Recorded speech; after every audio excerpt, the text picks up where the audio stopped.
എല്ലാവർക്കും മറ്റൊരു എപ്പിസോഡിലേക്ക് സ്വാഗതം. ഇന്നത്തെ എപ്പിസോഡിൻ്റെ തുടക്കത്തിൽ നമ്മൾ കാണുന്നത് വേദയും വിക്രമും സംസാരിച്ചുകൊണ്ടിരിക്കുന്നതായിരുന്നു. അങ്ങനെ വിക്രം വേദയോടായി പഴയ കാര്യങ്ങളെല്ലാം ഓരോന്നായി പറയുന്നു.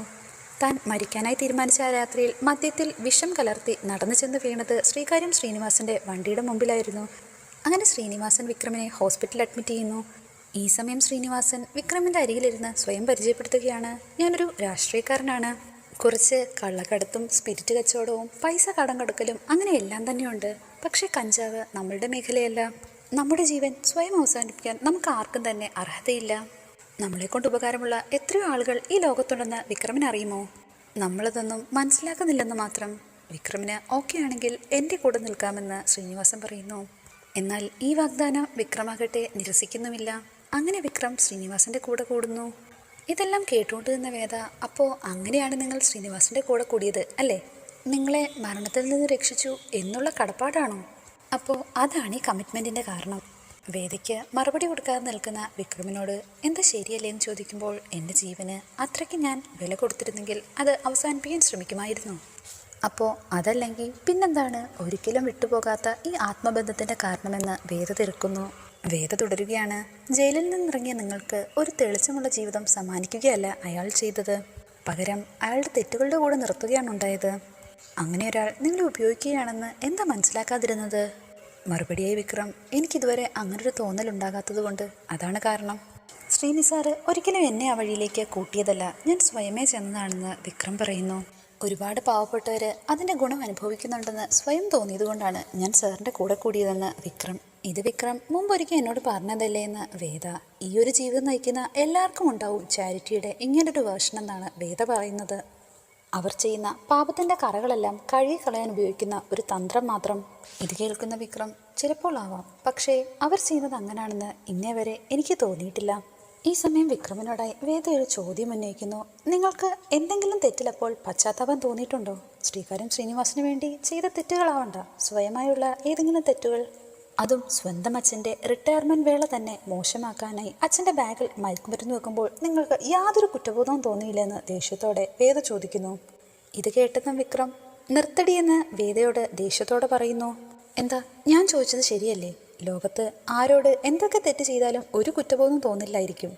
പക്ഷേ സ്വന്തം അച്ഛൻ്റെ അങ്ങനൊരു വേളയിൽ അങ്ങനൊരു കാര്യം ചെയ്തത് നിങ്ങൾക്ക് തരുമ്പം ലജ്ജയില്ലേ? ഞാനല്ലത് ചെയ്തത്, നീ പോലും കണ്ടില്ലേ സത്യം മനസ്സിലാക്കിയിട്ടില്ലെന്ന് വിക്രം വേദയോട്. അല്ലെങ്കിൽ നീ മനസ്സിലാക്കിയതൊന്നും തന്നെ സത്യമല്ല എന്ന്. ഇതെല്ലാം മറഞ്ഞു നിന്ന് കേൾക്കുകയാണ് നന്ദിനി. എന്തായാലും ഇക്കാര്യം നിങ്ങളുടെ വായിന്ന് തന്നെ വന്നല്ലോ. എന്നാൽ ശരി പറ, ആരാണ് ശരിക്കും ആ കുറ്റം ചെയ്തത്? നിങ്ങൾ എന്തിനു വേണ്ടിയാണ് അത് സ്വയം ഏറ്റെടുത്തത്? ആരാണ് ചെയ്തതെന്ന് എനിക്ക് വേണമെങ്കിൽ അന്ന് തന്നെ പറയാമായിരുന്നു. പക്ഷേ അന്ന് പറയാത്തൊരു കാര്യം ഇന്ന് ഞാൻ പറയുമെന്ന് നിനക്ക് തോന്നുന്നുണ്ടോ? എന്തായാലും ആ കാലം കഴിഞ്ഞു, നീ ഇനി അതിനെപ്പറ്റി കോർട്ടിലൊന്നും അന്വേഷിക്കേണ്ടെന്ന് വിക്രം. ആ കാലത്തിന് മുമ്പുണ്ടായിരുന്ന വിക്രം മരിച്ചു കഴിഞ്ഞിരിക്കുന്നു. ഇത് പുതിയ വിക്രമാണ്. ആ ആളുമായി ഇന്നത്തെ വിക്രമന് ഒരു ബന്ധവുമില്ല. നീ ചെല്ലെന്ന് പറഞ്ഞ് വേദയെ അവിടെ നിന്ന് മടക്കി വിടാൻ ഒരുങ്ങുകയാണ് വിക്രം. എന്താ, നിന്റെ ചോദ്യങ്ങളെല്ലാം കഴിഞ്ഞില്ലേ? കുറച്ചു നേരമെങ്കിലും എന്നെ ഒന്ന് ഒറ്റയ്ക്ക് വിട്ടൂടെ? അങ്ങനെ വേദ അവിടെ നിന്ന് പോകുമ്പോൾ കതവിൻ്റെ മറവിൽ മറിഞ്ഞിരുന്ന നന്ദിനി വേദയെ കണ്ടതും ഓടി വെപ്രാളപ്പെട്ട് മറിഞ്ഞു വീഴുന്നു. ഈ സമയം നന്ദിനി മുറിയിലെത്തിയ ശേഷം വിനായകനോട് എല്ലാ കാര്യങ്ങളും പറയുകയാണ്. എന്നിട്ട് ഞാൻ തട്ടിത്തടഞ്ഞ് താഴെ വീണു.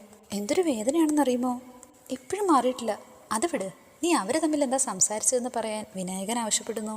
അത് ഞാൻ പറഞ്ഞില്ലേ വിനായകേട്ടാ, ശ്രീചേട്ടത്തി അവളോട് വിക്രമിൻ്റെ പഴയ കാര്യങ്ങളെല്ലാം പറഞ്ഞു എന്ന്. അതേപ്പറ്റി അവൾ വിക്രമിനോട് നേരിട്ട് ചോദിക്കുകയായിരുന്നു. അത് മനസ്സിലായി. അതിന് മറുപടിയായി അവൻ എന്താ പറഞ്ഞതെന്നാണ് വിനായകൻ അറിയേണ്ടത്. പ്രത്യേകിച്ച് ഒന്നും തന്നെ അവൻ പറഞ്ഞിട്ടില്ല.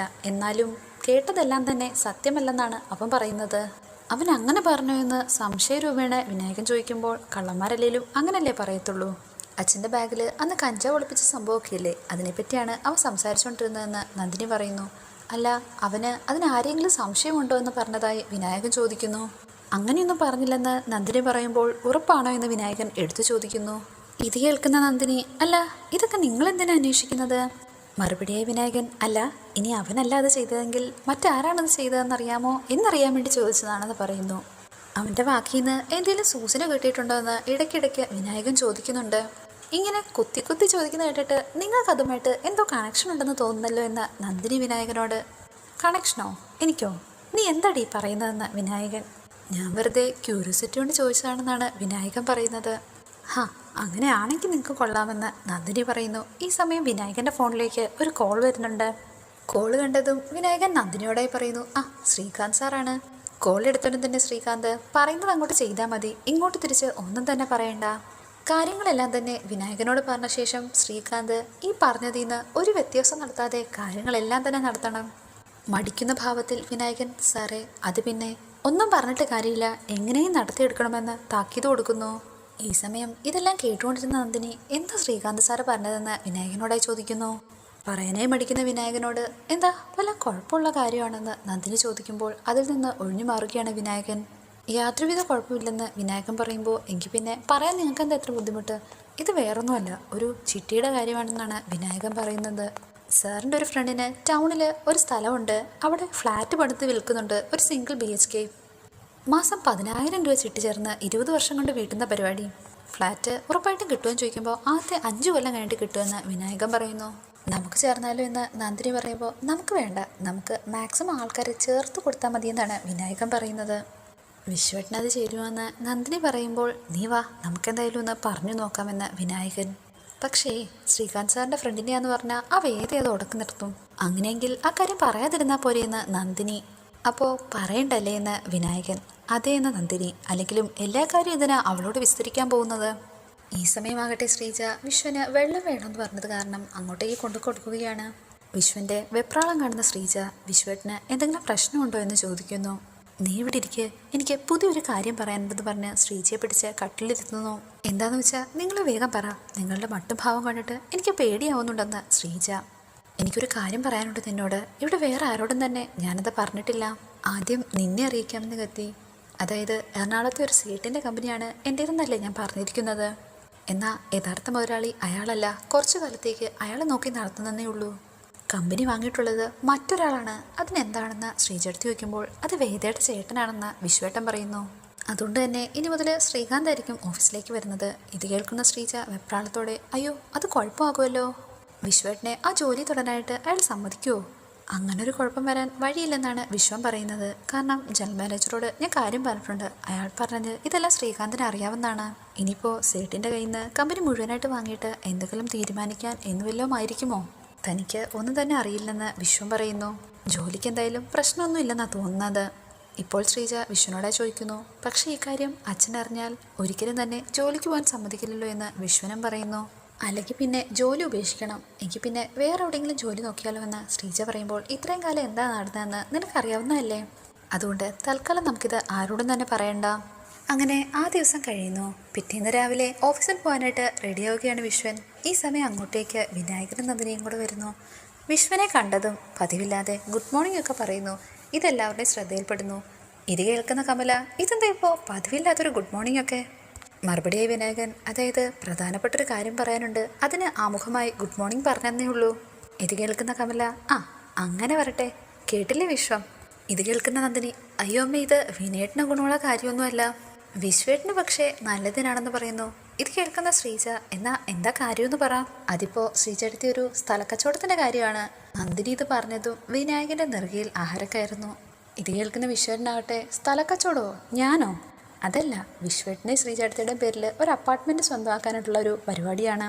ഇത് കേൾക്കുന്ന ശ്രീജയാകട്ടെ വിനായകൻ എന്താ രാവിലെ എന്നെ ആളെ പരിഹസിക്കുകയാണോ?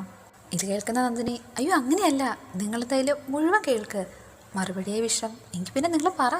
ഒരു സിംഗിൾ ബെഡ്റൂം അപ്പാർട്ട്മെൻറ്റ് ഇപ്പോൾ ബുക്ക് ചെയ്യുന്ന ആദ്യത്തെ 50 പേർക്ക് വെറും 15 ലക്ഷം രൂപയ്ക്ക് കിട്ടും. കാര്യം ടൗണിൽ നിന്ന് കുറച്ച് മാറിയിട്ടുള്ള സ്ഥലമാണ്.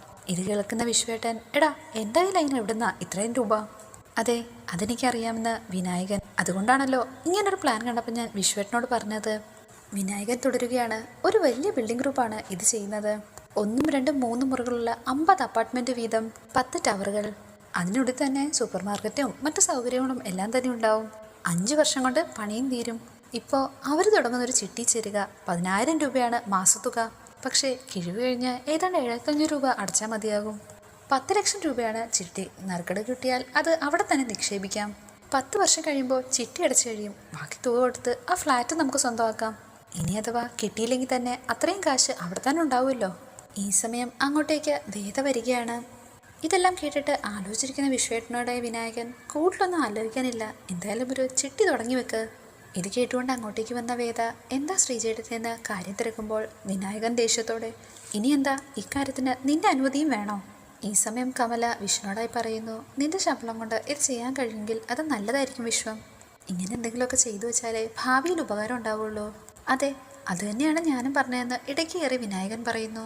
നന്ദിനി ശ്രീജോടായി പറയുന്നുണ്ട് ഞങ്ങളും ഏതായാലും ചിട്ടിയിൽ ചേർന്നു, എല്ലാം ഒത്തു കിട്ടിയ സൗകര്യമുള്ളൊരു ഫ്ലാറ്റിൽ താമസിക്കാമല്ലോ. ഏറ്റവും മുകളിലാണെങ്കിൽ ബാൽക്കണിയിലൂടെ ആകാശവും കാണാം. ഇത് കേൾക്കുന്ന വിശ്വൻ തമാശ രൂപേണേ അല്ല ഒരുപാട് ഉയരം കൂടുമ്പോൾ വീഴ്ചയ്ക്ക് ആഘാതം കൂടുമെന്നല്ലേ പറയുന്നേ. ഇത് കേൾക്കുന്ന വേദ അക്കാര്യം വിശ്വട്ടൻ പറഞ്ഞ കറക്റ്റാ, എന്ത് ചെയ്യുമ്പോഴും ഒരു ശ്രദ്ധ വേണ്ടുന്നത് നല്ലതാണ്. ഇത് കേൾക്കുന്ന വിനായകനാട്ടെ ഇതൊന്നും അത്ര രസിക്കുന്നില്ല എന്ന മട്ടിൽ അതിനിത് കോടിക്കണക്കിന് രൂപയുടെ ഇടപാടുകളൊന്നുമല്ലല്ലോ. ഈ സമയം വിനായകൻ വിശ്വനെ കൊണ്ട് ഒപ്പിടിക്കാനായിട്ട് ധൃതി കൂട്ടുകയാണ്. ഏട്ടൻ ഇതിനൊന്ന് ഒപ്പിട്ട് തന്നേ. വിശ്വനാകട്ടെ എല്ലാവരുടെയും സമ്മതത്തിനെന്നോണം എല്ലാവരെയും നോക്കിയ ശേഷം അതിൽ ഒപ്പിടാൻ തുടങ്ങുന്നു. ഒപ്പിടാനായിട്ട് പേന എടുത്ത ശേഷം വിശ്വേട്ടൻ എന്തോ ആലോചിച്ചിരിക്കുകയാണ്. ഇത് കണ്ട വേദ എന്താ വിശ്വേട്ട വല്ല പാട്ടും കേൾക്കുന്നുണ്ടോ? ഇത് കേൾക്കുന്ന നന്ദിനി അതെന്താ വേദ അങ്ങനൊരു വർത്തമാനം, ഞങ്ങളെന്തോ വിശ്വേട്ടനെ കുഴിയിൽ ചാടിക്കാൻ പോവുകയാണെന്ന് പോലൊരു ധ്വനി. ഇത് കേൾക്കുന്ന വിനായകൻ നന്ദിനിയോട് നീ എന്തിനാ ആവശ്യമില്ലാത്ത കാര്യങ്ങളൊക്കെ ചിന്തിക്കാൻ പോകുന്നത്? അതിനുശേഷം വിനായകൻ വിശ്വേട്ടനോട് ഒപ്പിടാനായി പേപ്പറുകൾ നീട്ടുന്നു. അങ്ങനെ വിശ്വേട്ടൻ എല്ലാ പേപ്പറിലും സൈൻ ചെയ്ത് കൊടുക്കുന്നു. ഈ സമയം വേദ താൻ അമ്പലത്തിൽ പോയിരിക്കുകയായിരുന്നു എന്നും ഇന്ന് തൊട്ട് താൻ പ്രാക്ടീസ് തുടങ്ങുന്ന വിവരം അവരെല്ലാം അറിയിക്കുന്നു. ഇത് കേൾക്കുന്ന ശ്രീജ അത് നന്നായല്ലോ, ഇനിയിപ്പോൾ ഈ കമ്പനിക്കാരെന്തെങ്കിലും പറ്റിച്ചാൽ തന്നെ കേസ് നടത്താനായിട്ട് ആളുണ്ടല്ലോ. വേദ അങ്ങനെ തൻ്റെ കയ്യിലുണ്ടായിരുന്ന പ്രസാദം അമ്മയ്ക്കും നന്ദിനിയടുത്തേക്കും എല്ലാവർക്കും കൊടുക്കുന്നു. ബാക്കിയുള്ളത് ആ വിഗ്രഹത്തിൻ്റെ കീഴിൽ വെച്ചേക്കാനായി ശ്രീജേട്ടത്തി പറയുന്നു. ഈ സമയം വിശ്വേട്ടൻ ഓഫീസിൽ ജോലി ചെയ്തുകൊണ്ടിരിക്കുകയാണ്. അന്നേരമാകട്ടെ മാനേജർ ക്യാബിനിലേക്ക് വിളിപ്പിക്കുന്നു. 10 ലക്ഷം രൂപയുടെ പണമടക്കുന്ന ബാഗ് വിശ്വന് നേരെ നിർത്തിയിട്ട് ഇതുകൊണ്ട് ബാങ്കിൽ അടയ്ക്കാനായി ആവശ്യപ്പെടുന്നു. എല്ലാ പ്രാവശ്യവും വണ്ടിയിലല്ലേ പോകുന്നത്, ഇതിപ്പോൾ ഓട്ടോയിൽ പോകണമെന്ന് പറഞ്ഞപ്പോൾ മടിച്ചു നിൽക്കുകയാണ് വിശ്വം. മാനേജർ വിശ്വനോടായി 10 ലക്ഷം രൂപ എന്ന് പറയുന്നത് അത്ര വലിയ തുകയാണോ? എങ്കിൽ വേണ്ട, വിശ്വത്തിന് പറ്റില്ലെന്ന് ഞാൻ സാറിനോട് പറഞ്ഞേക്കാം. അയ്യോ വേണ്ട സാറെന്ന് വിശ്വൻ. മാത്രമല്ല മാനേജർ ഇപ്പോൾ വിഷ്ണുവോടായി പറയുന്നുണ്ട് തൻ്റെ കാര്യങ്ങളെല്ലാം ഞാൻ മാനേജ്മെൻറ്റിനെ അറിയിച്ചിട്ടുണ്ട്. താൻ ചോദിച്ച അത്രയൊന്നും ഇല്ലെങ്കിലും തരക്കേടില്ലാത്തൊരു തുക അനുവദിച്ചു കിട്ടുമെന്ന് ഉറപ്പാണ്. എന്താ അത് പോരെയെന്ന് മാനേജർ. ഈ സമയം വിശ്വൻ ഞാൻ ശ്രീകാന്ത് സാറാണ് ഇവിടുത്തെ മാനേജറെന്ന് അറിഞ്ഞിട്ടില്ലായിരുന്നു. അതിനിപ്പോൾ എന്താണ്, ഇവിടുത്തെ കാര്യങ്ങളെല്ലാം നിശ്ചയിക്കുന്നത് ഇവിടുത്തെ മാനേജ്മെൻ്റ് ആണെന്നാണ് മാനേജർ പറയുന്നത്. ശ്രീകാന്ത് സാറാകട്ടെ ഇവിടുത്തെ പ്രധാനപ്പെട്ട ഇൻവെസ്റ്റർമാരിൽ വെറും ഒരാളാണെന്ന് മാത്രം. താൻ എന്തായാലും സമയം കളയാതെ പോയിട്ട് വരാൻ പറഞ്ഞ് മാനേജർ ആ ബാഗ് വിശ്വത്തിന് നേരെ നീട്ടുന്നു. ഇപ്പോൾ പോയ ഉച്ചയ്ക്ക് മുമ്പ് എത്താമെന്ന് പറഞ്ഞ് മാനേജർ അവിടെ നിന്ന് വിശ്വത്തെ മടക്കുന്നു. വിശ്വം തൻ്റെ ക്യാബിൽ നിന്ന് ഇറങ്ങിയ ഉടൻ തന്നെ മാനേജർ ശ്രീകാന്തിനെ വിളിച്ച് വിവരം പറയുന്നു. അതെ സാർ, ആ ബാഗിൽ തന്നെ ഇട്ട് കൊടുത്തുവിട്ടിരിക്കുന്നത്. അങ്ങനെ വിശ്വമാകട്ടെ പണം അടയ്ക്കാനായി ബാങ്കിന് മുമ്പിൽ ഒരു ഓട്ടോയിൽ വന്നിറങ്ങുന്നു.